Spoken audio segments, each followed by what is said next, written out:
Afg'onistonlik toliblar BMTning turli hujumlar bilan qazo topgan fuqarolar haqida qilgan ma'ruzasini tanqid qilishdi. Ular buni adolatsiz va siyosiy yo'nalishdagi ma'ruza deb atashdi. Birlashgan Millatlar Tashkiloti o'tgan yili turli hujumlar natijasida Afg'onistondagi fuqarolar orasida halok bo'lganlarning soni 22% ga ortganini aytgan.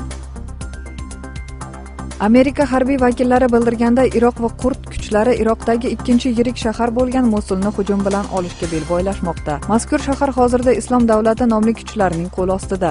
AQShning markaziy komandaligi hujum aprel-may oylarida bo'lishini va unga amerikalik instruktorlar tomonidan jang tayyorgarliklaridan o'tgan 25 mingga yaqin harbiy qatnashishini tasdiqladi.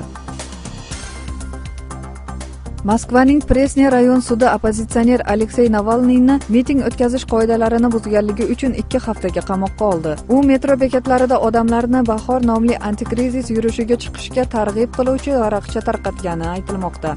Opozitsioner unga qo'yilgan ayblovni tan olmay, varaqchada yurish haqidagina ma'lumot yozilganini, unga ishtirok etish haqida chaqiruv yo'qligini aytadi.